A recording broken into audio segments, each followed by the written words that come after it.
और अपना ज़रूरत पड़ने में मैथ का भी वो टेस्ट करते हैं। तो मैंने टेस्ट क्लियर किया था, तो ग्रेड 12 में मैं इधर आया था और फिर उसके बाद वो क्लियर किया।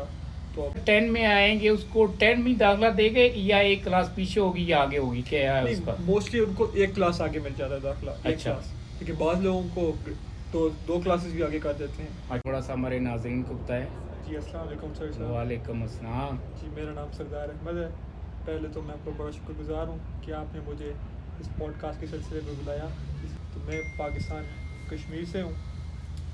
मैं ये 3 साल हो गए हैं मैं कनाडा में आया हूँ, विद फैमिली आया था। मेरे वालिद साहब का नाम सरदार इमरान है। हाँ जी, अस्सलाम वालेकुम। मेरा नाम है सगीर चौधरी, सगीर कम्बो। अभी बात करते हैं, एक स्टूडेंट पाकिस्तान से आए हैं या आप डोमेस्टिक स्टूडेंट हैं या अगर तो आप इंटरनेशनल स्टूडेंट हैं। डोमेस्टिक स्टूडेंट जो होता है उस पर फ्लेक्सिबिलिटी आ जाती है, जो यहाँ उनको ये कैसे कर लेते हैं, ये अब करना पड़ता है क्योंकि आपको पता ही है कि वालिदैन की खिदमत भी करनी चाहिए, जो कि हमारा इस्लाम बताता है। हाँ जी, अस्सलाम वालेकुम। मेरा नाम है सगीर चौधरी, सगीर कम्बो। अभी बात करते हैं, एक स्टूडेंट पाकिस्तान से आए हैं या आपको बताएंगे स्टूडेंट की लाइफ यहाँ पे कैसी है कनाडा में। जी, आप बताएं आपका नाम क्या और किधर से हैं? जी अस्सलाम वालेकुम वालेकुम सर अस्सलाम। साहब, कैसे हैं? ठीक है। शुक्र है अल्लाह पाक का। जी मेरा नाम सरदार अहमद है। मैं पाकिस्तान से हूँ, कश्मीर नीलाबट से मैं हूँ। अच्छा जी। जी मुझे कनाडा आए हुए 3 साल हो गए, विद फैमिली आया था। तो बाकी मैं आपका बहुत शुक्रगुजार हूँ कि आपने मुझे इस काबिल समझा कि मैं आपको कनाडा के बारे में आपकी इस यूट्यूब कम्युनिटी को बता सकूँ।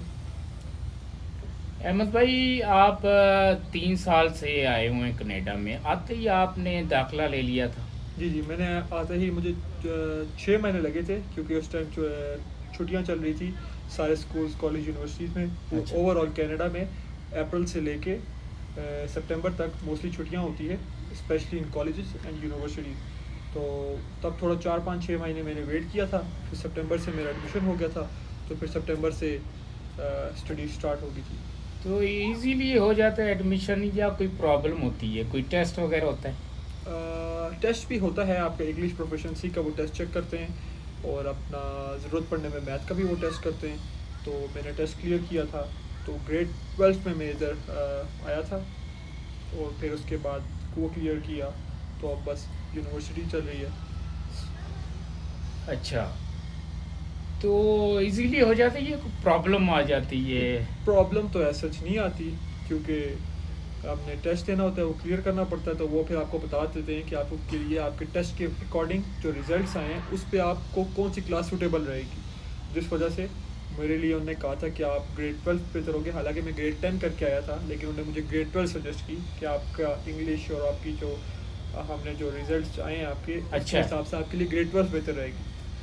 नहीं, जो स्टूडेंट वहाँ से आते हैं पाकिस्तान, इंडिया से, ख़ास तौर पे पाकिस्तान से, वो अगर 10 में आएंगे उसको 10 में दाखिला देंगे या एक क्लास पीछे होगी या आगे होगी, क्या है उसका? नहीं, मोस्टली उनको एक क्लास आगे मिल जाता है दाखला, एक अच्छा। क्लास, क्योंकि बाद लोगों को तो दो क्लासेस भी आगे कर देते हैं। अच्छा, मेरे एक और जानने मतलब 12 वाले, में कर देते हैं, 10 में 12 जी में कर मेरे देते एक और जानने वाले हूँ, वो क्लास 8 पे था उनका बच्चा, लेकिन उसको क्लास 10 पे कर दिया। हैं।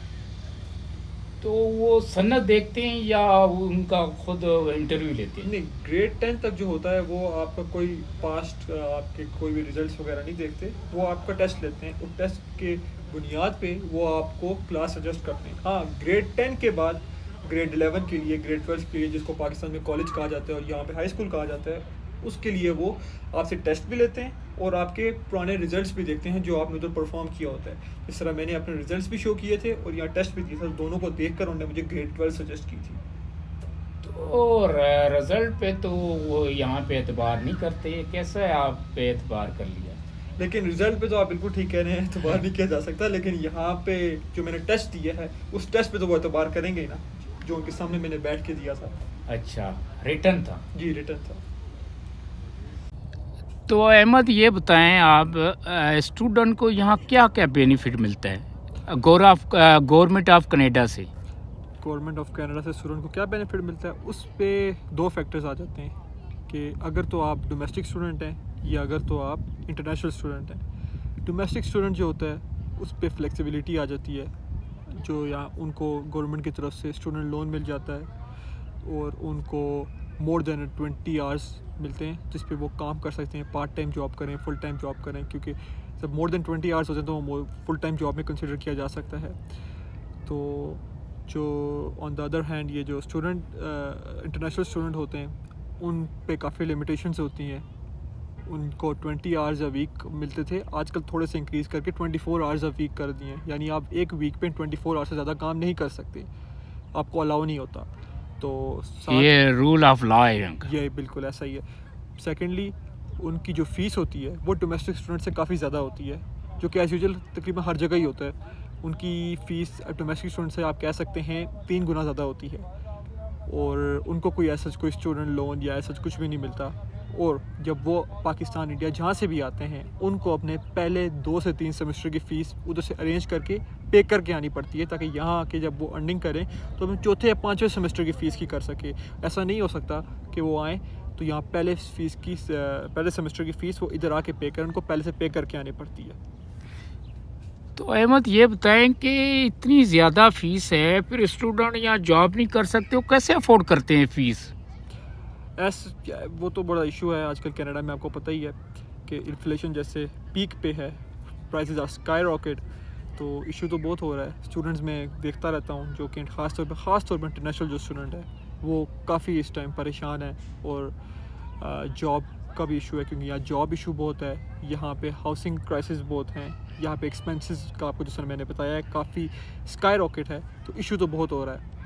तो स्टूडेंट वापस भी जा रहे हैं? स्टूडेंट काफ़ी वापस भी गए हैं, रिसेंटली काफ़ी स्टूडेंट वापस भी गए हैं। प्लस अब कनाडा स्टूडेंट्स को ऑफ़र ही नहीं कर रहा है यहाँ पे, क्योंकि कनाडा को पे इन्फ्लेशन बहुत हो गई है। इनने लोग तो बहुत बुला लिए हैं, लेकिन इनके पास रिसोर्सेज कोई थे नहीं, तो अब तो कोई भी स्टूडेंट या वैसे वीज़ा किसी को मिल ही नहीं रहा, चाहे वो स्टूडेंट हो। विज़िट वीज़ा भी मुश्किल हो गया आजकल मिलना।